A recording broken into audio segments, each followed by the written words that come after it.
elementary art friends.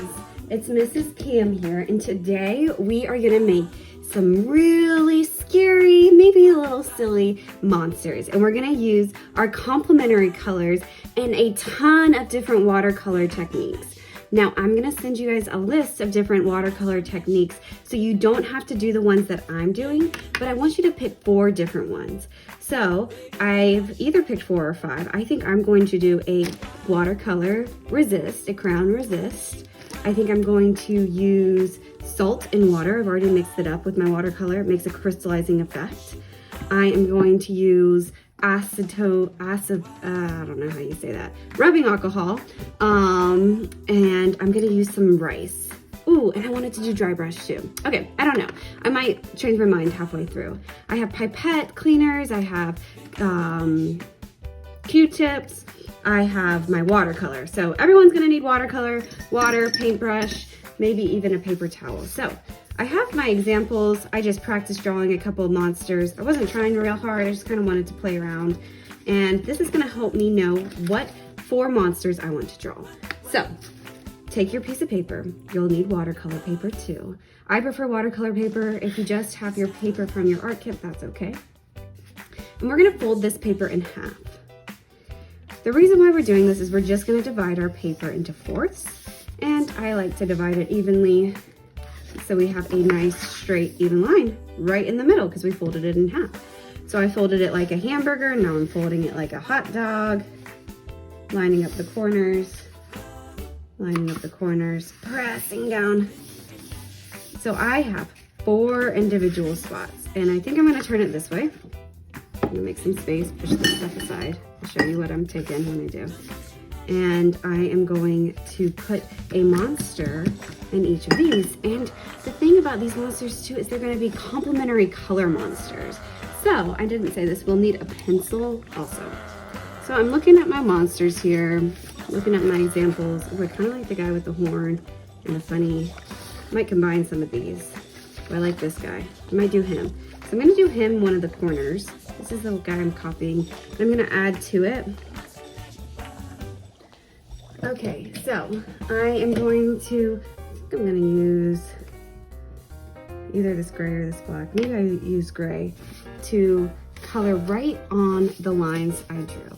Now I'm doing this because the crown, as we'll learn, will resist the watercolor, so the watercolor won't make its way into the other portions of the monster portraits. So that's what we're doing. We're doing a monster portrait.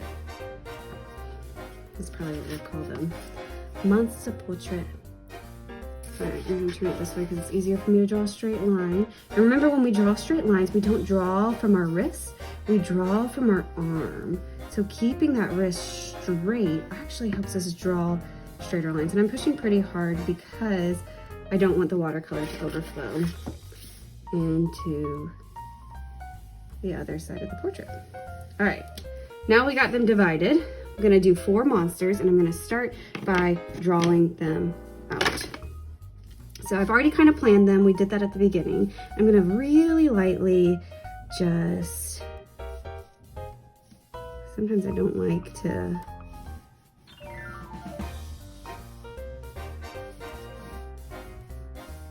use pencil first. So I got some fuzzy hair here. On the side, we got some horns.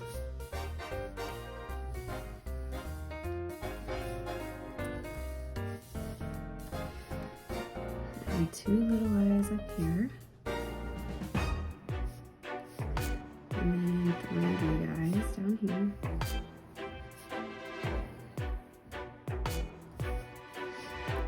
Nose. And then do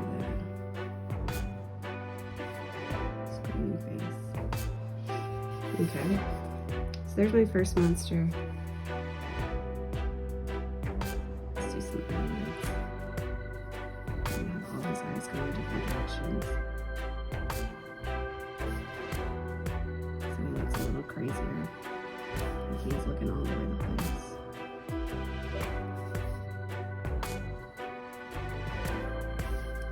Cool. So there's one monster. I'm gonna look back at my monster drawings I kind of like this guy with the 3 and the Picasso nose. So I'm gonna do 3 eyeballs on this side. I'm gonna do him right. I think I'm gonna do him right in the middle. Here, I'm gonna do a circle here, half a circle, half a circle here,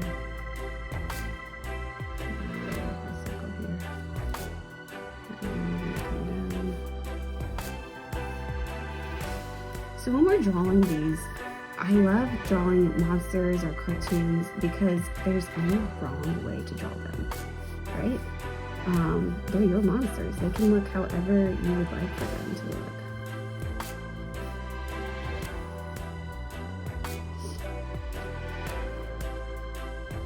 There's the eye.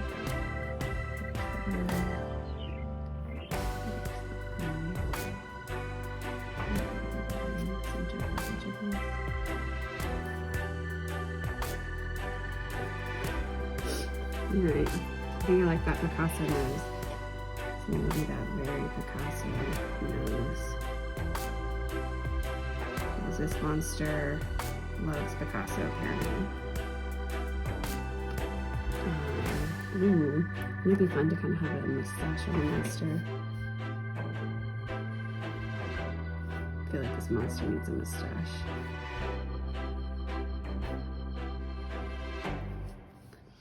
And he's frowning in this picture, but I'm gonna make him half smiling here.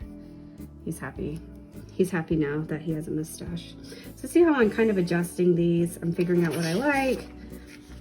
I've already done the work to draw a bunch of different ones. And let's see. And I'm kind of just exploring from what I like. Maybe I'll do like the cloud guy, but I don't quite like his face. I'll do the cloud guy.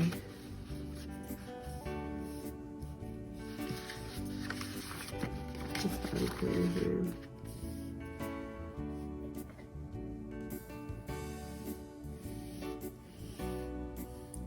He's fluffy. I'll just give him one eye.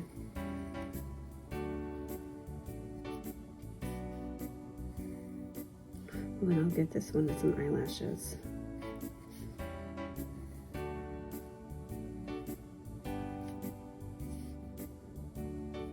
Eyelashes and a big hairy eyebrow.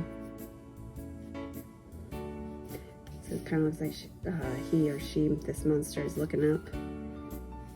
But I want to do, ooh, I'm going to do this mouth on this monster with some upward fangs.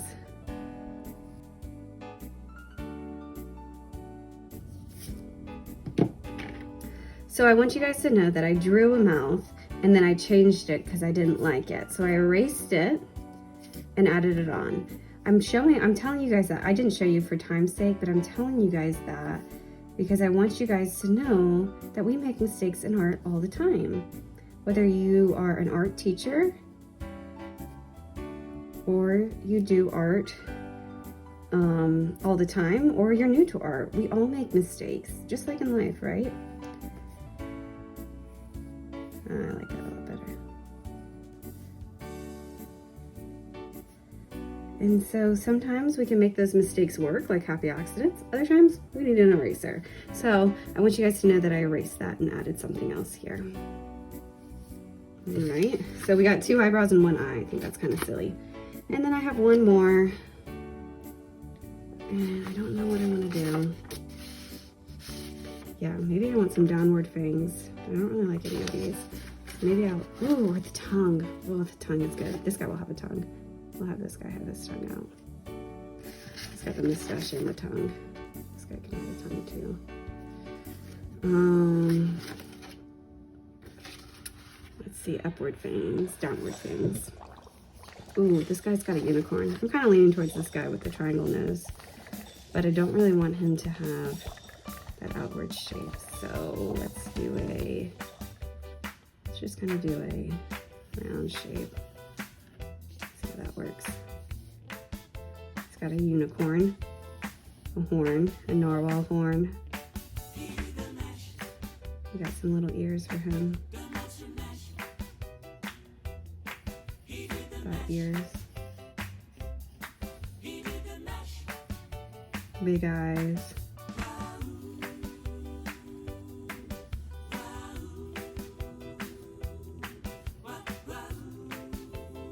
Double eyelids.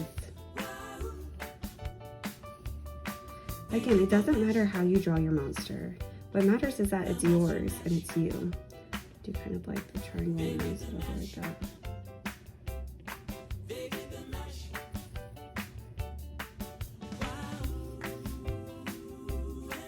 Really nice smile. Some goofy things. Oh, I think he might be my favorite. All right, so I got 4 monsters. And again, we're using complementary colors to color these monsters. Yep, he's definitely my favorite.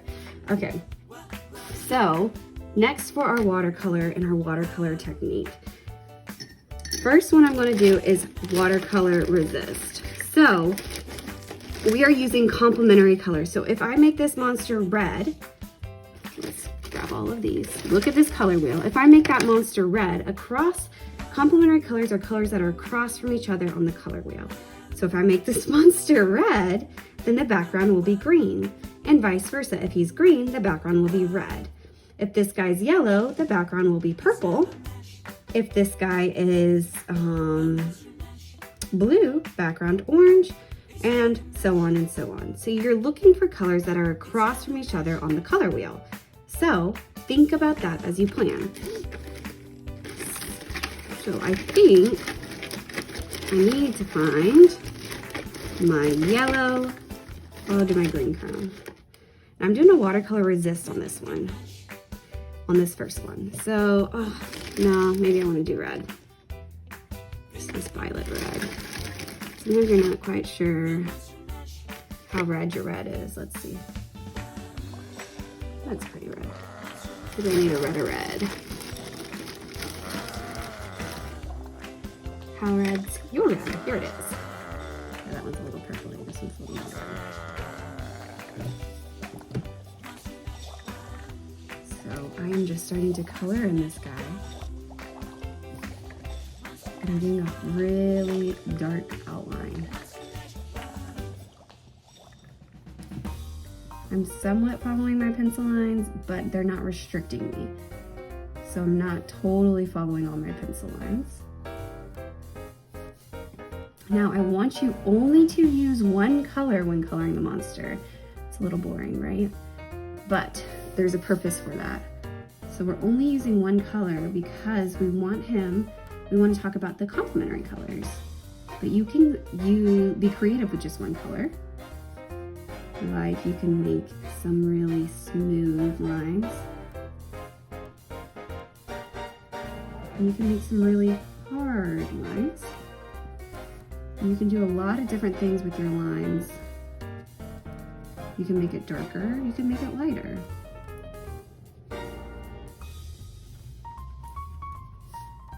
You can crosshatch. That's a way of making it darker, adding that shadow. You might even leave some white space, but we want to be intentional with where we put the white space. So I'm kind of doing crazy lines to give the texture of hair, like we're using all the elements here. And again, if you chose a different technique, that's okay, you can do that too. I love the Watercolor Resist because I think it's really fun to paint right over top of things. Making those emphasis really dark. See how I'm darkening it? I'm gonna do the same thing. I might use a little different shade of red.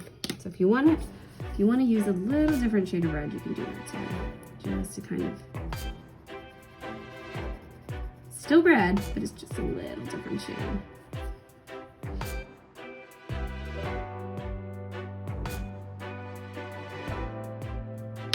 And I'm actually gonna come in with my Sharpie and add just a little bit of emphasis on some of those details. Little outline. Cool. Now, for our watercolor, the complementary color to red is green. So looking at the color wheel, we want to do a green color. So I'm gonna do my watercolor green. And that's gonna go right behind. And since it's a watercolor resist, all we need to do is paint right over top.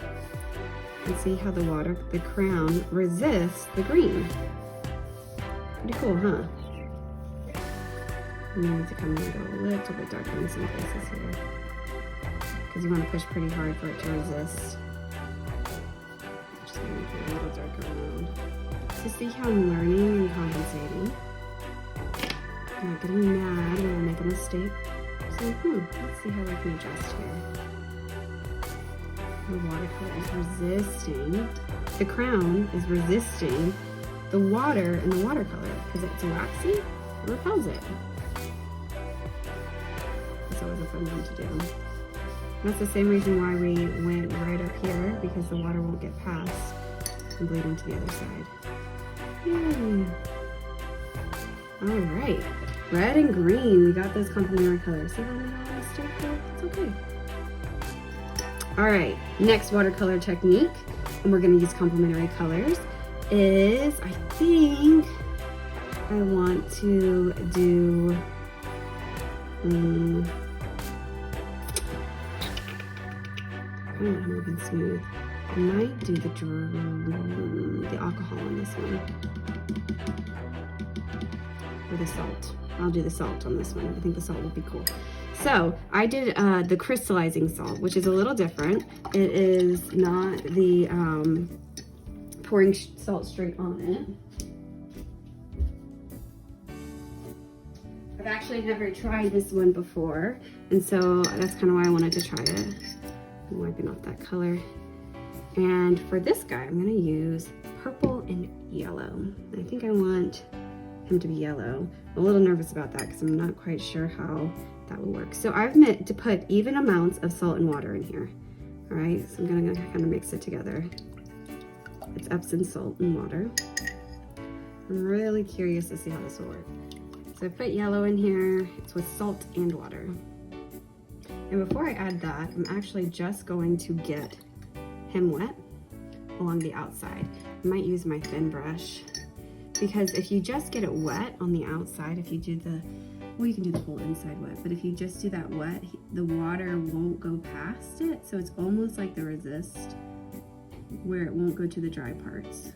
So it's another way of controlling the watercolor, which is really fun to do. So I'm just getting the outside wet. No color right now. And that's gonna dictate where the water goes.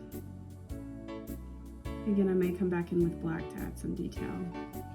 He's gonna be mostly yellow. Okay. I'm gonna come in with my crystallizing effect. We may not see it right away. I'm just gonna start to tap. And see how that water keeps it contained. I want it to be a little darker. Show up a little bit more. That's not gonna go past where I put the water. So it kind of helps me control it a little bit better. I'm gonna let him dry a little bit before I go into the background, but the complementary color of yellow is purple. It's what is across from it on the color wheel. All right, so that's the most important lesson that we're learning, is our complementary colors. So this guy's gonna be blue and orange. Maybe this guy will be blue and orange. Yeah, let's do this guy orange. This technique I wanna use on here is I'll do the background. I'm gonna do the background first, actually. I'm gonna do two different watercolor techniques on this one. I'm gonna paint this all, get this all wet. I'm getting it wet first along the lines of the monster so that it will not bleed into the monster. Lots of steps, lots of techniques. And I think I'm going to do the alcohol in the background here. I want him to be orange, I want the background to be blue. I'm gonna get my blue, I'm gonna start to tap. It's also a wash when you get it wet first like that. Makes it pretty wet.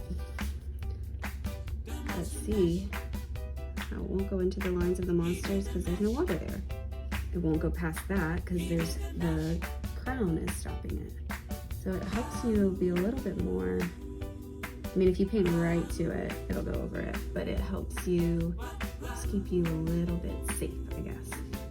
A little, just those boundaries for you. So I'm gonna watercolor.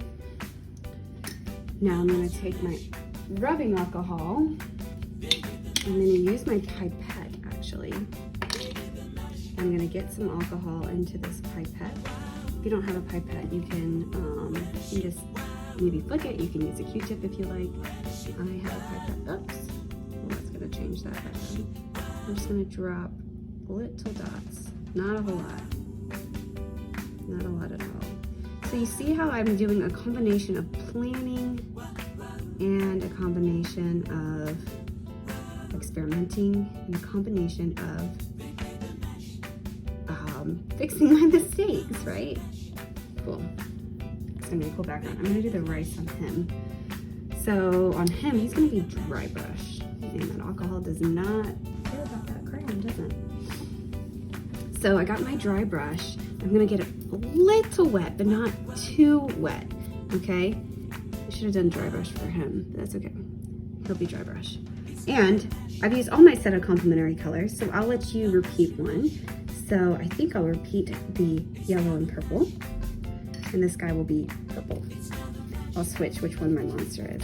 So I do have very limited water on this. Not a lot of water, so you're doing kind of just pigment. But you do have to get a little bit of water, but the amount of water is not a lot. And I'm just gonna go right in here. And you don't wanna get this wet for this dry brush technique because in the name, dry brush, it's supposed to be dry. Even though we rounded at first, kind of it's giving him, this monster, that texture feeling. So I'm kind of planning what I'm gonna do with my color. So instead of dipping back into the water, I'm dipping just straight back into the pigment, the paint, to get that dry brush feel. Create some bold colors. I need a little more water, but you don't want to add too much. That's probably too much. I'm drying it off. So I will come back and re-outline some of this stuff with my marker, my black. Okay, because this one, let's do a smooth eye. I like the eye kind of has to be smooth.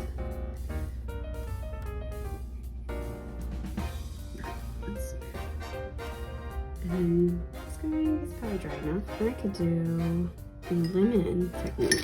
Oh, so I get some more. This one's not on this sheet, but purple still. I'm gonna use this marker and just kind of marker in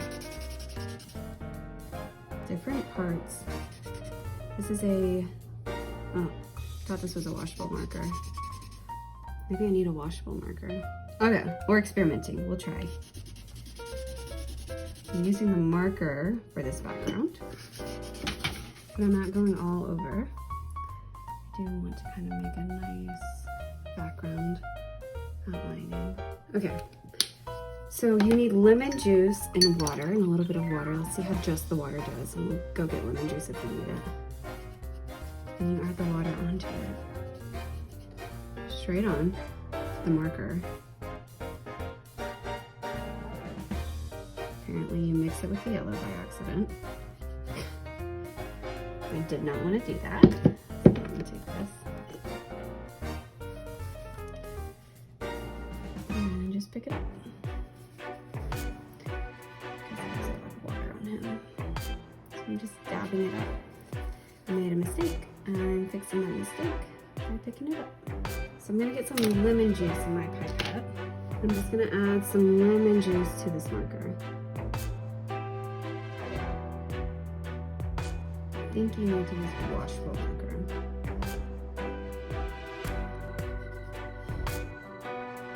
That was about some end, huh? I guess it's kind of working. It kind of works. You probably need some washable marker here. And I have a lot of fixing to do on this guy when he dries. I want to contrast even more by making this background yellow, and I might actually use that same salt and just go right over really smoothly on this background with the salt. See if the salt works better as a background than with because yellow's the lighter color. Should I done yellow first?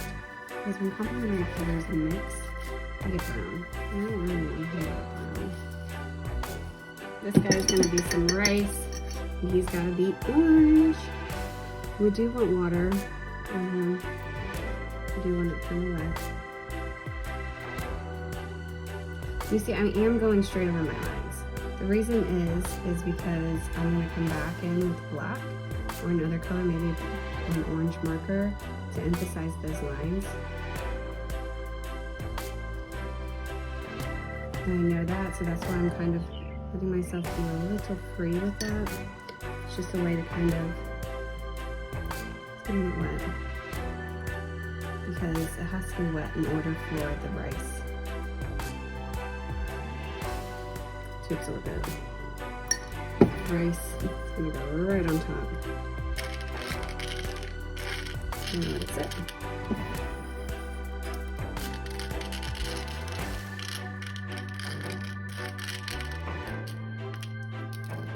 All right, well, let's let this sit and let's come back in just a bit. All right, my friends, so for time's sake, I'm actually going to speed this up so that we can finish on time, but I still want you guys to see what I did. So I first just brushed off that rice, and then I came back in and added a little bit more purple. Now I'm adding more red just to make that a little bit more opaque, so the texture of the crown still shows through, but it's red. I'm outlining the orange guy with some orange marker just to give him a little bit more emphasis. I'm still wanting to use orange because I want that complementary color to pop. And then I'm going in with the eyes. I'm leaving a little bit of white space just to look like a glare. And he's actually my favorite. Orange crown. So I'm using a whole bunch of materials here. You can use whatever materials you would like. Going on with the purple for the fluffy purple. For the fluffy purple monster, and adding all these different colors. I keep trying to figure out how to get this monster looking how I like it, because I'm not quite happy with the outside, and I keep experimenting with that. Now my yellow guy was a struggle. I kept going back and forth, it kept not being dry. I wish I had used a totally different technique. But that's part of art, you know, we're all learning together. So I come back in, I wait for it to dry again, that little adjustment in the video, that was me waiting. I think I waited another 2 hours, and I came back to it.